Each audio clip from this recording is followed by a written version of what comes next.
And so somebody asked a question. I can go back now. So if you can hear me, just say whatever you can see on my screen, you can type anything. From the topic, I mean from the heading, we have data-driven resume builder for data analyst. You get that's what I actually want to talk about because this is my approach. Yeah.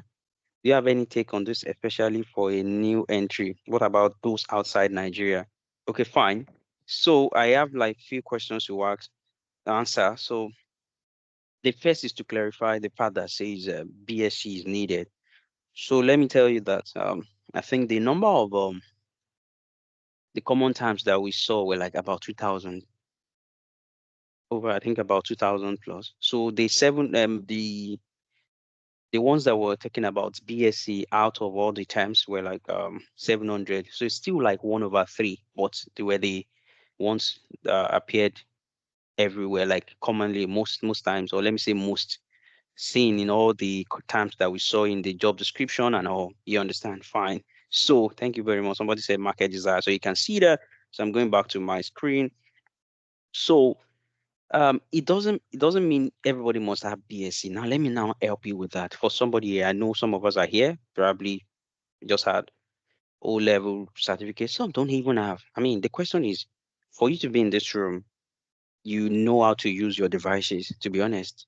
You're a technical person if you can use a mobile phone. You just need to apply yourself to it. Like I said, please don't leave this boot camp still saying, I'm not a tech person. I don't know how to undo this.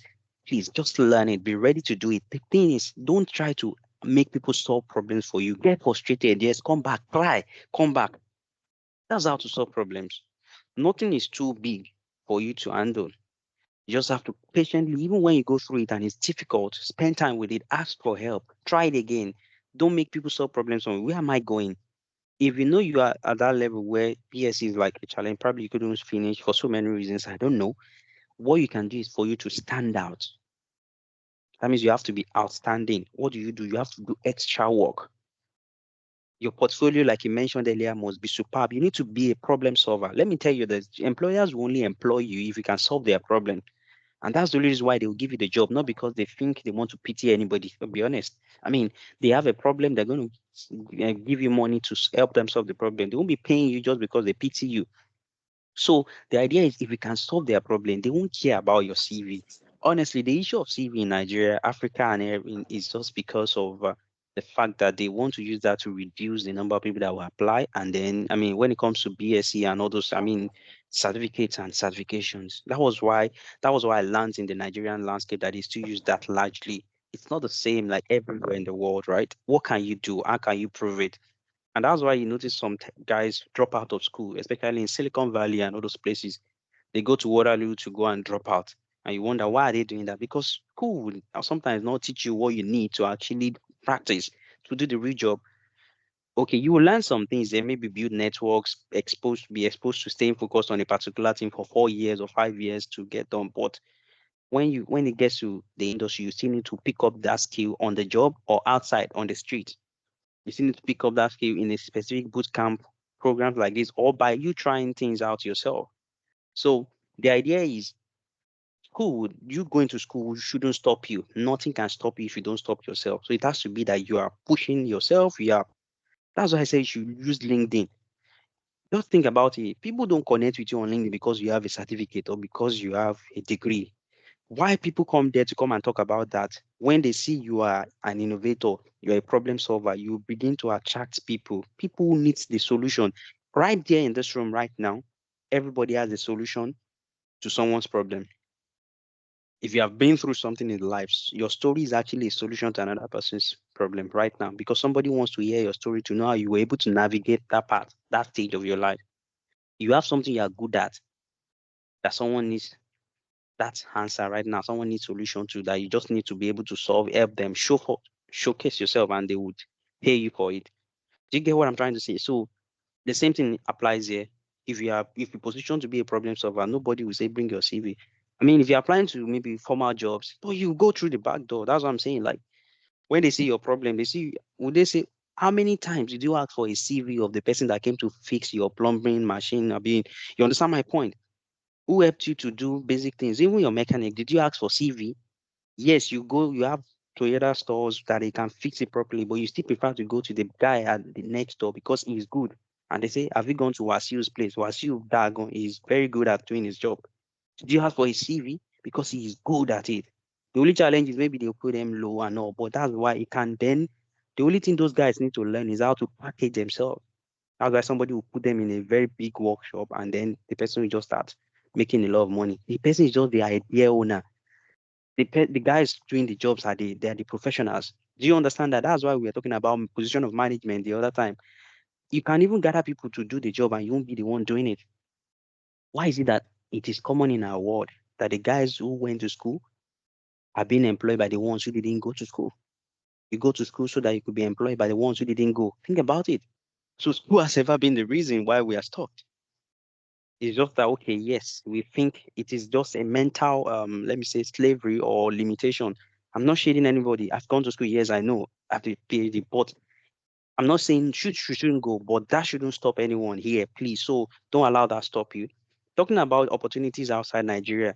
So this particular one that you see on my screen is just me also doing something similar, but in a different way, where I went through jobs and I went through like 10 job descriptions.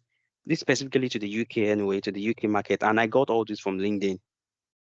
And this is talking about specific tools. Now, why that is talking about locations and some other things, some stuff that you need to put, transferable skills you need to put in your CV. This is talking about the specific tools. And this was what helped us to actually draft this particular the program for this boot camp, especially in the art skill part, which is the technical skill or the art skill. Yeah, so SQL is very important. You can see it weighs 66. That's like the weight of this the market desire for SQL. The next one is Power BI, Lucas, and the likes. For visualization, weighs 54. When it comes to occurrences, if you can see my can, I think it's probably going to be very small. You can see it appeared in 9 places out of 10 jobs.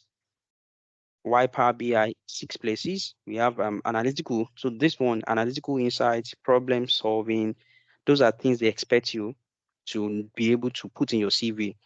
You see the way they wrote it, you have to be excellent, analytical, and you have to be a problem solver. Do you understand? And I'm sure I can remember it was my wife that was asking me that what does it mean to be analytical? I'm trying to see if anybody's sending anything.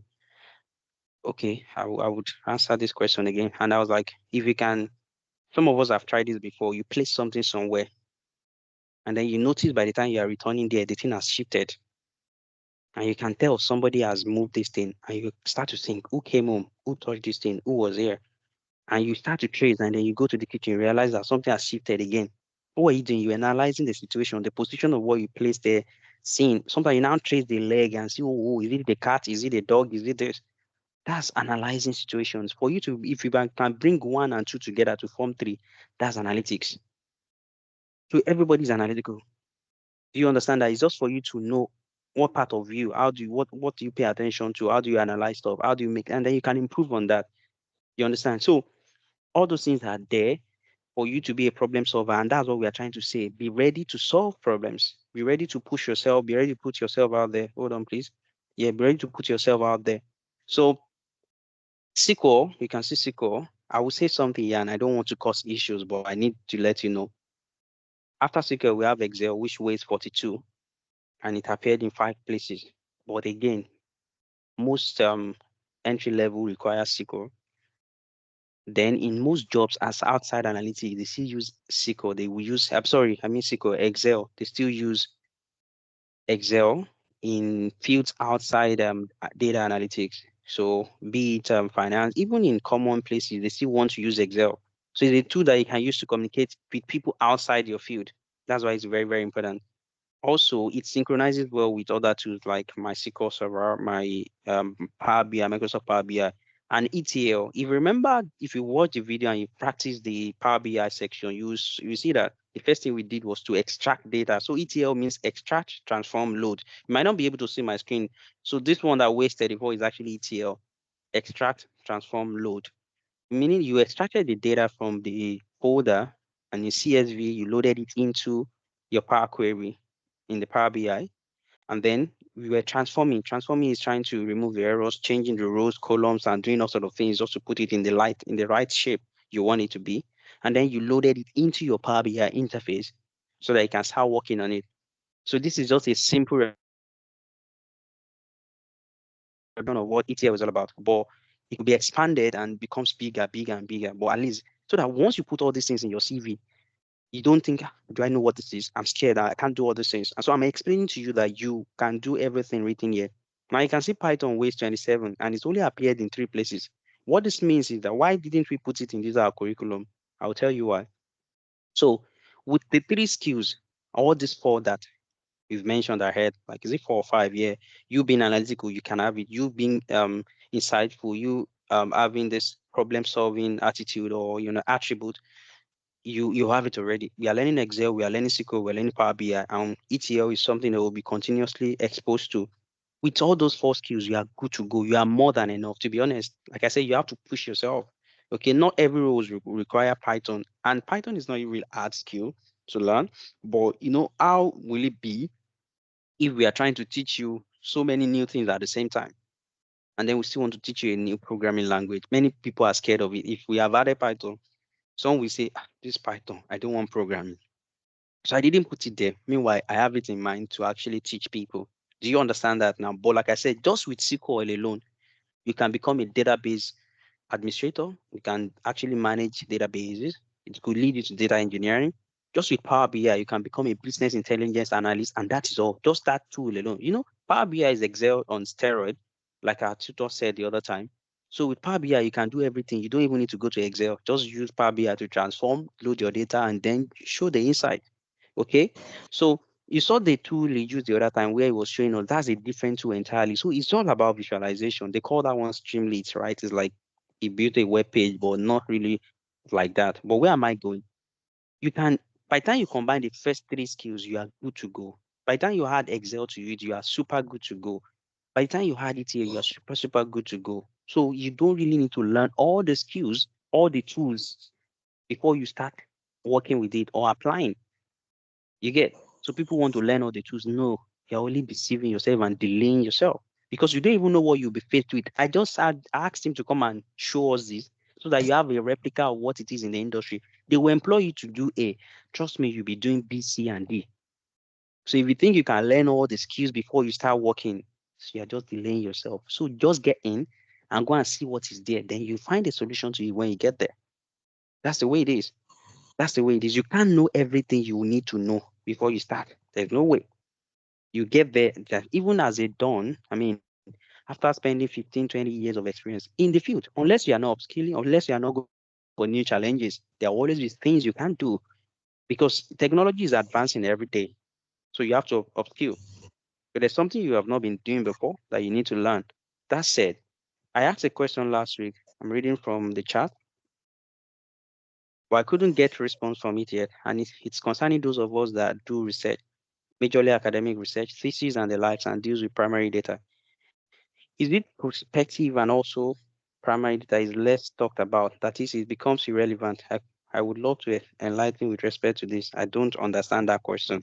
Thank God I'm a researcher and I'm also into academics, or before now I spent like how many years in research.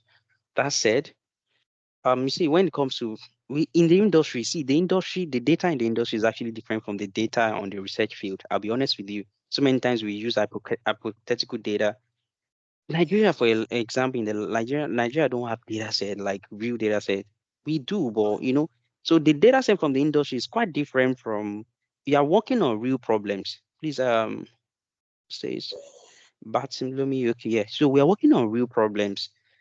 We are working on real life data set of people, of businesses. So number one, they are larger, they are more real, we are more intentional, and we are trying to solve a problem. So we are trying to apply the result of our analysis immediately to something. I mean, if you check, I have how many publications in my name, maybe 18 or so. How many of times have people I've seen okay over 4,500 what's it called now citations, but how many times people really take those information to use for real life problems? It's only my current role that we go online to get data and then or get papers, all these publications, then we try to go through it, read, and then apply it to problems. You understand? In the UK. But how many times I worked on Ebola, I worked on COVID-19. So I'm answering this person's question. Sorry if it's boring you and all sort of things. How many times did anybody ask me to come and apply to Nigerian problem? Even if I tried to do that in the past. Do you get my problem, my thing? Yeah. So the academic landscape is actually quite different, but you have transferable skills. You have transferable skills. That's it. Yeah, that said, somebody dropped LinkedIn post. Mr. Olamilekan, please, if you are still on the chat, kindly drop your LinkedIn stuff again. So that said, I want us to work on somebody's CV, okay? But before that, I probably, if you are here on the call, Samuel Idowu, you, if you're here on the call, just drop a message for me on WhatsApp. So I want to share my screen. I'm trying to see what. So there's a lot of things we need to touch or talk about when it comes to CV building, I must say. And trying to look at my slide. Yeah, good. So back to sharing. So you can see my, if you can see my slide, just let me know. And the key element of a strong CV. I want to be sure I'm not the only one here. Yeah. So back to that. So all those things we have discussed. Okay. Yes, boss. I'm on a meeting. Um, I would I would just run through it and show you a CV so we can really look at it. Uh, yes. So key element of a strong CV. I would be using. I think different countries have different CV formats, but I want to believe that in the field we perhaps would have generic CVs depending on where you lie in the what's it called in the whole thing. That is, if you are an entry level person, you're just coming in maybe from the school, university, and then you're trying to go into the industry. If you are on it's mid level, senior level, and whatever level, right? So there are specific things they will focus on when it comes to your CV. So, but in terms of maybe the entry level and the associate, now this is what I want to say to people. Nobody, don't go into the industry with you trying to act like they need to pity you. Nobody will give you a job because you look like you need help. They're not employing you because you need help. They're employing you because they need help. Believe me, though employers will act like they're doing you a favor, but they won't give you the job in the real sense if you can't solve the problem, if they don't see you as a good addition, if they don't see you as a solution or you worth the money they want to pay you to do the job. So if you go to the market and you build your CV with like, hey, please, I just finished school. I'm looking for a role that can allow me practice. I'm willing to utilize my skill, all those stuff that we write in our CV. I just laugh. When the problem is not as if they don't have compassion, but when we have other people that are competing with you who are very sure of what they want to do, they are telling you they have 3 years of experience. In fact, it didn't mention it that that particular CV says you must have at least 2 to 3 years of experience. They research commonly for you to land a role. And you begin to wonder, but I'm just finishing school. In fact, I've not even been in analytics field, though I've been working in the industry for a while. So how do I get 3 years of experience out and straight out of school? So this is what we're going to show you how you can package yourself. You see, the analytic skills and data analysis is not limited to you working, you understand, in the industry as a data analyst. Like I said, you've been using these skills since forever. You don't know it. So you might need to start thinking about what you've done in the past, okay, for you to get there. So the key element of a strong CV, when we start from the top, we look at your name. And so many times, somewhere around that, we used to have, we are supposed to have maybe like a link to your portfolio. You mentioned portfolio the other time, and maybe your LinkedIn page. I mean, you need to have a link to your LinkedIn page somewhere attached to your CV. Now, let me go to the other part that is very important. So, your name, you don't need your location per se. I mean, you can use maybe you can say UK or something, Nigeria, or if you're applying for a foreign job, I think we trashed out that last week that please don't put Nigeria there. You can write the name of the company or the organization you worked. Don't put Nigeria, don't put South Africa if you don't want, you understand, them to start to think your experience is actually strong in that area or in this particular country than where you're applying to. So your summary, CV usually have professional summary by the name professional summary. So I think I want to run through this and show you what I'm saying. Professional summary is summarizing everything in your CV, your experiences, your what's it called, your academics, your certifications, your impact and achievements into 6 lines maximum. So 5 lines is okay, 4 lines fine. That's what professional summary is all about. Then tailoring your CV to data analytics things, jobs. The idea is this, that you might have been working in a particular role and maybe you're like an operation officer before. But you know, somewhere in that operations that you're doing, you use your analytical skills. You don't even know until you join this class and you start to see that, oh, I've been doing something like this, but not using Excel for it. I've been using another tool entirely, bro. That's what they are talking about. You have to change that role to something like operation analytics. You tweak the name. It's not like you're lying. The only thing is that the name did not reflect what you're doing. So what you're trying to do is you want to show them track record of you working in that area.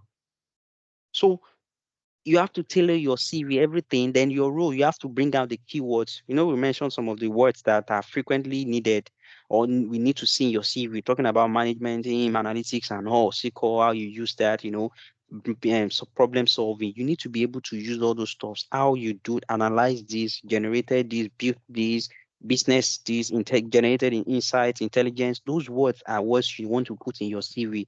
Okay, so that's the idea of you tailoring your analytics, I mean your CV for data analytics role. You have to tailor everything to an extent. Okay, the common mistake to avoid, talking about formatting your CV, the format, your CV format. I'll talk about all these colorful CVs. I don't use that. Just use black and white plain CV that can show everything. Sometimes all these designs don't matter unless you are going for graphic design role. And there are even portfolios that can show if you are good again. So if you want to show us your skills, not with your CV, because there's so many things that could happen. Imagine you beautified your CV and the person who is trying to read it is struggling after she has spent the whole day in the traffic or tired already.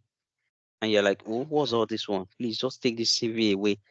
You understand my point here? So you don't want to shoot yourself in the leg by just trying to design your CV unnecessarily, doing some formatting that is not quite okay. Plain black and white. You understand?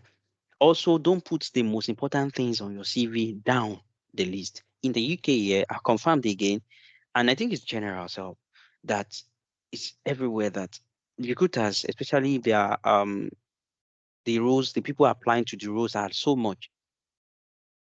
They spend 6 seconds to 7 seconds looking at CVs, and you're like, how come? I didn't believe this when my coach told me then, but I confirmed from a recruiter, and she said they spent 7 minutes. Somebody said six. So what's the difference? And I'm like, how? How can you see somebody's CV just in 6 seconds and you know? They said because they are things they are looking out for. Once they didn't see at a glance, I'm sorry, they pass it, they move on to the next CV. You get, so you don't want to put what is important in that particular job requirement down or somewhere hidden. Why in Nigeria we like to put in our degrees, because you can see there's a different landscape. Probably your degree will come first. You show that you have some, you've gone to school, you've done all these things. But if you don't have it, you want to push up your skills, your technical skills, your soft skills. You want to put on your experiences, the achievements you have made in those particular roles. So depending on what you have as your strong point, you want to push it up. But here, what we do is to put experience after technical skills. So we have like the first is your name, your portfolio, maybe your Gmail, that's fine. Your professional summary. The next is your technical skills, the SQL, the Excel, the Power BI, and all those things, so that they know you have them. Then the next is your soft skills, the analytical communication, presentation, reporting, and all those stuff. You want to put it there. Then the next one is your laying your experiences chronologically as following the latest one to the one you've done long ago. And again, you don't need to put all your experiences in your CV. What you can do again, if you have gaps in your CV, you need to be able to explain it. That is so years from so year I wasn't working. Why? So for you to avoid all those stories, you might need to cover up a lot of things in your CV, like extend one job so that it can cover that particular place. Here, what they do is to ask for references from your former employers, but not everybody. They will ask from like the last two or even last one. So the previous one, you can still do a lot. And they don't even ask, oh, did this person work for in your place for this length of time? There's a way they put that the what they are trying to confirm is not really what you think they are looking for when they ask for references from your employer. I think we'll get to that because there's a lot to talk about there. Live review of participants. So this is it. So, but quickly, I would, yeah, love to talk about that. Let me see. I want to see if there are questions on the in the chat box already. That means we need to edit our LinkedIn work experience too. Yes. Mhm. So somebody Yeah. asked that question. Uh, All right. Mr. I'll Lamilek, go can you ahead. mute your mic? Yeah. So somebody was asking. Yes, that's why I said after you edit your CV, yeah, you need to go and update your LinkedIn because you want to be sure that it's also tallying. I'm trying to see if I can just get his CV here, and then we'll talk about few things. I mean, this is my domain, right? It's something I love to talk about. This is where I try to tend to want to help people to be able to gain that confidence they have in building the right CV that will attract the right employer. People don't know how much they've done. Let me see if I can have my old CV there. Uh, yeah, okay, good to go.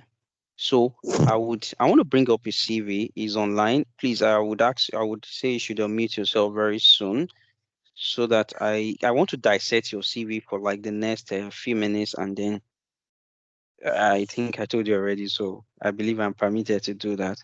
So you can, it's just for you, for your help at the end of the day, so you can see for people who don't know what to write in their CVs as well. Good. So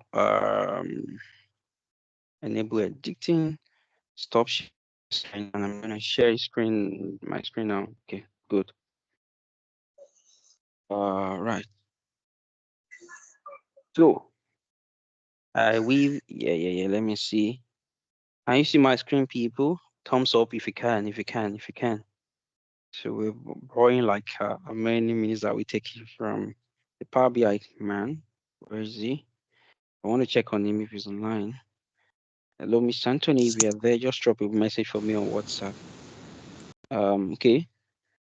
Yeah. So, s- if you can unmute your mic, Samuel Idowu, are you there?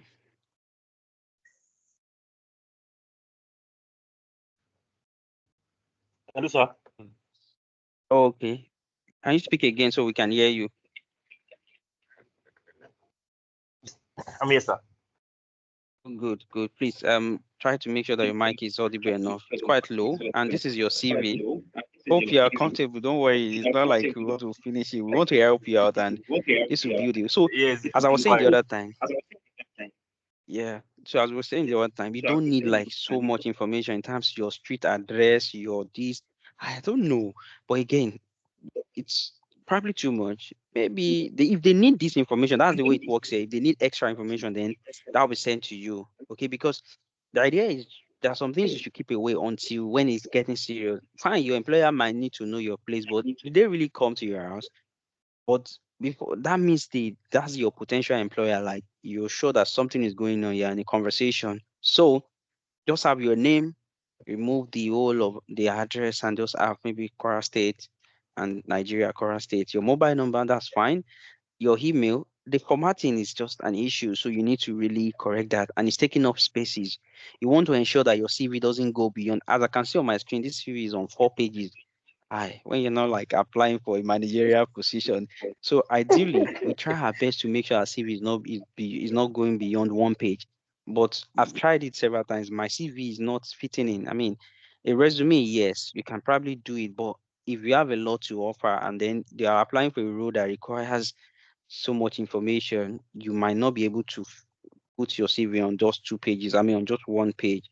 So you want to do like 2 pages maximum.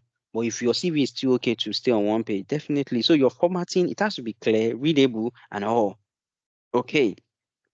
Now, you see, as much as possible, you might want to avoid backgrounds that don't really relate to the role. Yeah, geophysics, yeah, it shows you have the mathematical skills, analytical skills. That's fine, But imagine you had a background in Yoruba. You don't want to say that.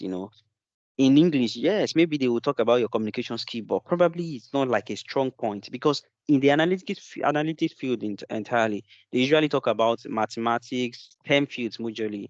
You understand, science, technology, or whatever it is, engineering and mathematics in it. So you want to talk about all these other fields that are more of the mathematics, the analytics, the yes. Before you talk about fields that are not in that field, which geophysics is not too far away. Yeah, so you see, you don't want to go to in depth like into some things that are not related to the role you're applying to. That's what I'm saying. You have to look at it thoroughly. Yeah, pushing your skills here, but if you look at this now, it's more than 4 or 5 lines already. So you want to reduce it and maybe stop at yeah. So you find a way. How do you do it? Go to ChatGPT and ask ChatGPT to help you summarize this. It will summarize it and even give you a good, I mean a better professional summary. You understand? So that is it. You want to reduce that. That would save space. So I gave him a format. If I send you the initial format, it wasn't like this. So this is even better. Pushing your technical skills. Now, yes, these are your technical skills. What about them putting them in a side by side, maybe even three on a row? And the thing is, you have a very large font. You can reduce it to like 11. I think 10 to 12 is usually like the common range. So you want to have a uniform font size. I mean, so you probably want to reduce and take this Power BI, let it come beside Microsoft. You can have three of these tools on the same line, so you save enough space. By the time you arrange them on maybe on 3 lines and 3 columns. You just have 3 rows and 3 columns. You just save a lot of spaces, yeah. So you want to reduce that. I mean, not don't just leave unnecessary spaces on your CV. Your soft skills, yes. Make sure those soft skills are related to the roles you're applying to. And like I said, many of us we are not starting blank. We have transferable skills from what we've been doing before. You've been communicating well. You're a strong team player. You know, you have the organization skills. You have a lot. You are good with reporting. It's very very necessary in this field because once you perform your analysis, you need to be able to communicate your skills. So you have to draft reports. Okay. That said, your interest. Well, we stop using interest because at the end of the day we should be interested in what you are doing. I mean, you can't tell me you are a data analyst and you're not interested in anything because you already have project management in part of your soft skills. So I think this will save space. I don't usually use interest. Maybe it could go down. Yeah, if you want to use it, let it go to the bottom. That's where I was what I was talking about. You don't want to put what's I mean the most important stuffs up and then you leave down and then you leave what is important. So try to make sure that what you want to put here first attracts your recruiter. So your potential employer will see that and wants to see you or meet you immediately. You can see the formatting also. The bullet points here are not on the same side, they are not straight. You understand? So you want to balance them and make sure that they are all uniform. Just like the previous one too, the bullet points, make sure that your bullet points are uniform. Also, the November here should probably go to the side and so that you can have enough spaces here. Then see, I've seen a lot of series, and this one, First Bank, Geography, and all. See, I know jazz can explain stuff. They have good communication skills. They've built that over the years in their current role. But again, this is what I was saying that you sometimes want to use skills. I know it covers your NYC days, geography teacher. It might not really relate to data analytics. So if you put it there, let's hope that you have another role that can show that you have strong analytical skills and you've been in that field for a while, especially if you are trying to claim years of experience. So you'd be better off to put the volunteering role you are doing in your current church, in your current community, in you understand, in this particular one. Now, when they say experiences, it doesn't have to be that you were paid for it. Meaning that, I mean, they say experience. Do you have the experience of using this particular tool, or do you have the experience of working, doing this kind of analysis, or analyzing data generally? It doesn't have to be paid experiences. They didn't say paid experiences. I mean, they didn't pay for it. Even if the person did not pay money, they probably paid thank you. That's an experience you can put in your CV. So start to think outside the box and like, okay, I wasn't officially employed, but was I performing such role? Maybe that would make more sense to be in my CV than putting maybe geography teacher and all these places. And again, your CV should be of not responsibilities alone. You don't want to appear as a doer, promoting and selling this. You did something. Collecting and analyzing, that's your responsibility. But the question is, a lot of people have this responsibility. That's why they employed you in any way. But the question is, what makes you stand out? Why would somebody else want you to be in that role? It has to be because of your achievement. What did you achieve while you are in that role? Okay, so your responsibilities alone is not what we want to see, but we want to see your achievement. That's why we don't want to see you as a doer. You want to present yourself as an achiever. Think about that every time you are building your CV. You see, promoting, you say you promoted first money product services to, and you gained maybe 100% of the customers or the potential customers before you joined in the community, or you increased the product sales to like by 90%. You gained 1,000 new, what's it called, products or users through your promotion. And then that means it increased from maybe 100, you took it from 100 to 900. That's an achievement. That's why they want to see you. You get, so not just by promoting and selling. Yes, you promoted and sold. Okay. What did we gain? Because you can do that and the company is still on the same level. Your role didn't solve any problem for us. You collected and analyzed customer data for decision making. Yes. What did those decisions lead to? Provided support and guidance. Yes. Did it increase customer retention and customer turnover? That means your customer, were they coming or did they go away even though you provided support? Maybe your support wasn't solid enough. And that guidance, what did it lead to? Maybe after you provided support to a particular customer, it generated more or they invited 3 or 4 of their friends. And before you knew it, your customer base in that particular role, in your office, in the department you handle increased. Environmental research and competitor analysis, which led to you making better decisions about products to offer, and that also increased profit. I'm reading all those bullet points and I'm telling you what you should add to it. Identifying and analyzing opportunities for business growth. Okay, because I said something about your in your common church now. You might have actually handled the position, maybe in the choir, you were the coordinator, and you're like, okay, something you could be like a group coordinator or so that could show your analytical skills. But you probably then go to ChatGPT and ask, how can I tailor this role to reflect something related to analytics? If you have used maybe data collector in that your church role and say data collector, and you now went further to explain that your data collection was not just about collecting data, you used it for something.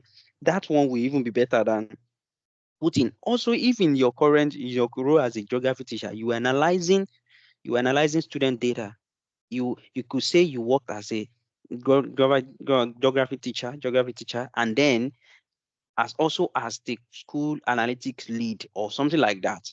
So you analyze the result of the student at the same time provided insight into how they can improve their stuff. You are talking about when you say tutoring students in the field of geography, how does it relate to data analytics? Think about it. Conducting extra lesson for students, it doesn't relate.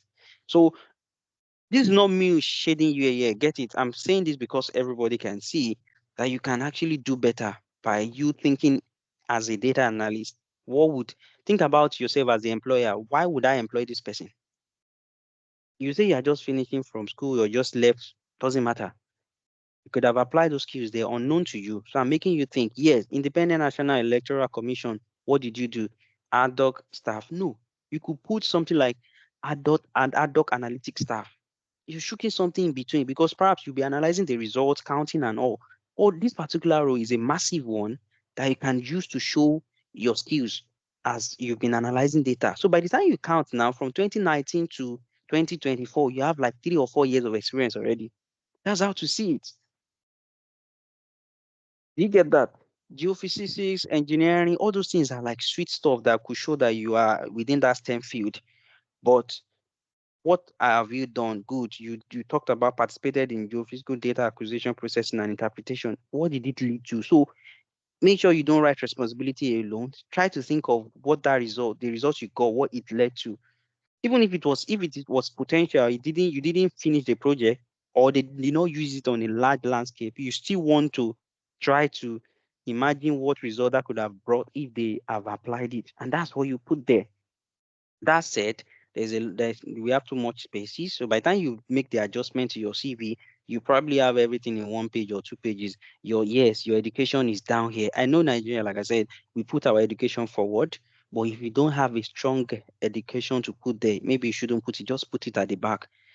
Anyway, we are not, I mean, at the end of the day, where the world is going, we shouldn't be interested in your whatever you study in school. We're interested in what problem you can solve for us. I know some people will have exceptions. Maybe some people, some CVS parts are in the room and they're like, what was this guy talking about? Yeah, somebody say, okay, good. I have a couple of questions here. Oh my God. So that's what I'm going to. If you want to check project presented earlier, okay, please drop your LinkedIn page if you have done that, Mr.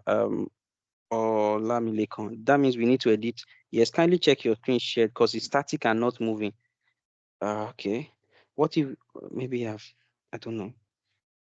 If it's not moving, oh God, no, it should be. Can I, okay, what if your most recent job doesn't have any correlation with the job you are applying for? Yeah, that was why I said you need to find something else you are doing, or you can find a way to tailor it. To be honest, analytical skills are being used everywhere because that's to relate. The truth, you can't leave a job that is not relating. You or if it doesn't relate, you want to show us what you have done. Maybe your boot camps. You can use your boot camp as an internship. That's why I said see this particular boot camp as a form of internship. So that will be your latest role. You've spent a lot of time on this. So you can't just move from a role that doesn't relate. How then do you show us you have the skills? How then do we show if you're telling us you are just coming from a boot camp, then how can we attest to the fact that you know this thing? Unless they just want to use you for volunteering, then go for volunteering roles. Start using the skills right now before you finish this boot camp so that once you're applying for jobs, you have experience to put in your CV. But again, think beyond the box and and see how you can.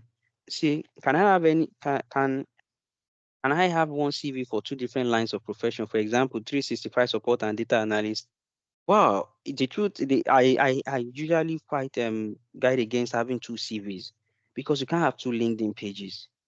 If you're really applying for jobs and you want LinkedIn to support you as in your application, like you want to use LinkedIn as another place, having two, I know a lot of us are in this room that can do a lot of things. See, the danger of that is that you won't be able to focus. Because while you're applying, what you'll be doing is upskilling, applying, getting to know what you need to correct every day. So you are kind of improving your CV, your profile, iterating, iteration over iteration, and then you are getting result and you are getting better, you are getting closer. I sent some testimonials to the group yesterday. When I started working with these people, they didn't have those things before, and it didn't just start immediately. Trust me, I will be a deceiver to tell you when I work on your CV and your resume and your interviewing skills, you will land a role immediately. I don't know. It all depends on where you are, how far you are on the journey, and how much of yourself you are even pushing out there. It could take another 6 months for you to get to that zone where you begin to see invites and you are like very confident of your skills. Before you start to get the invite, before you start to think you can apply to any roles, you don't care because you can do it. You get but so every time you are improving on that. Now, if imagine now doing it on two, three jobs at the same time, master of none. Because see, the way you are speaking will reflect how much you know because you'll be confident. You will know these things in your head. You can see the way Mr. Olamilekon presented. I'm being honest with you. I mean, that's like very, he did it. It wasn't like they gave it to him to go and present. Do you understand it? So recruiters can tell when you have done something just by you speaking about it. So you want to be able to, you want to spend time in that flow so much that you know that I know this thing. Once they ask me any question, I can answer, even when you didn't prepare. So having two CVs, yes, maybe you can, but I see there is a synergy between M365 support and data. And it's not like super, but I think we can synergize it. Yes. At the same time, if you want to have two CVs, I don't know which one you put on LinkedIn. I don't know what, because if you're on LinkedIn also and you are putting like your profile says you can do four things. You have worked as a this, you have worked as a that. Come on, is there no, if there's no synergy, then it will work against you. Because the question is, how can I trust you that you're consistent? Yeah, I just transitioned. Yes. Now, since the time you transitioned, has there been consistency? Or you transitioned last year from a virtual assistant, then from there you move back to a teller, then you move back to, you understand what I'm trying to say? There has to be correlation. So you have to balance that up. Fix that. It might be what is making it difficult for you to learn. Please, is data analysis different from Excel? I don't understand. thought it compromises all this and others. It compromises all. Don't know what you're saying. Maybe you need to get it together. Data analysis is just a process of analyzing data. Maybe I want to use the same English, like making sense of your data. So Excel, Power BI, SQL are the tools you use to get that.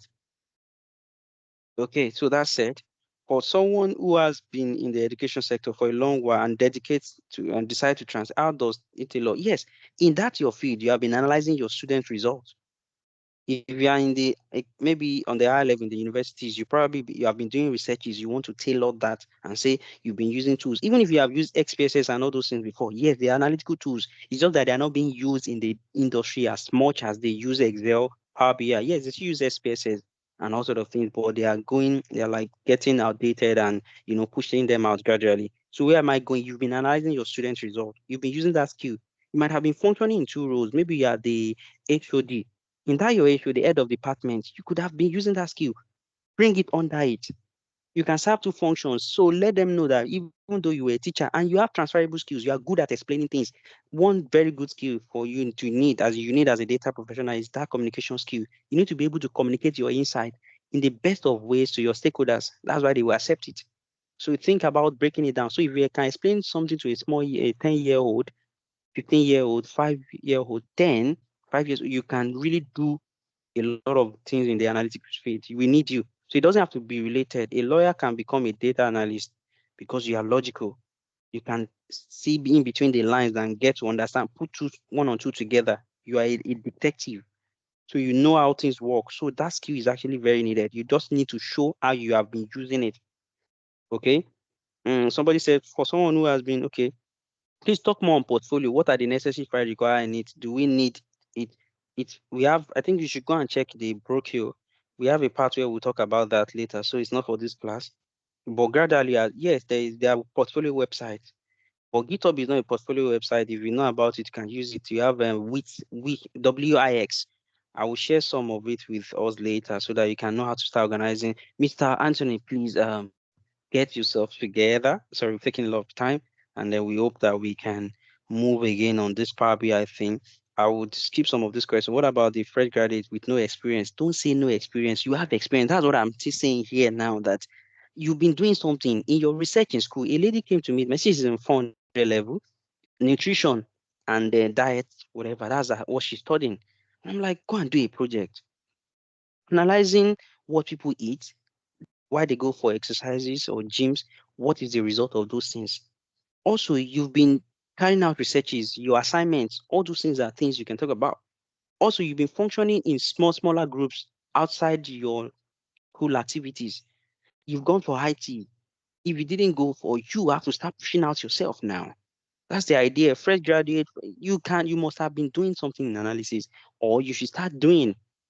But again, you can't say you finished school and there was nothing. So don't say no experience. Like I said, it doesn't have to be paid experience. A graduate, I did data analysis for my final year thesis, collected sample to run vitamin analysis using gas, well, this stuff, and analyzing with SPSS. Yes. So I think you've answered the question already. Your screen is moving. Okay, somebody confirmed that. Should I find a way of adding it to my experience, tailoring it more? Okay, I was the one that complained about your screen not moving, but it's good now. Okay, that's good. So, sir, are you saying to capture the recruiter is better to put our profile, soft skills, personal qualities before the job? Profile, yes, summary. Your profile summary is the first thing after your name because it summarizes everything in your profile. That's why later will show us how to write profile summary. It has to capture your strong achievements because recruiters might not go beyond that, and that's what will make them stay glued or drop your CV. That's why they call it summary. It summarizes everything in your CV just in 5 lines. That's why they want it up. They don't want to stress themselves by going down, down, down to check for it. You have to help them bring it out, make it stand out. When I say you should put achievement, those achievements have to be in strong metric. There has to be in numbers or percentages. If you see somebody's CV, you easily see numbers before you see the words. You see percentages before you say another thing. So those things stand out in your CV. So you need to be able to put them there, also in your professional summary, and then followed by your technical skills, your soft skills, your experiences, and then your education certification should probably down. But if it's a role that is requiring that certification as one strong one, then you need to put it in your professional summary, a certified this and this, who are or is a professional in this and this, an expert this, who has a certificate in. Do you understand? That's something you need in your CV so that they can see what they are looking for. Thank you very much. You can still drop your questions on the main group, in your smaller groups. I think I've really tried my best to break this down. We still have time to, do more of this later. And then just go and improve on your CV. And we'll have the CV review section. We can't review everybody's CV, definitely. But I believe with the insights shared already, you can really do a lot. Thank you very much. Miss Anthony, are you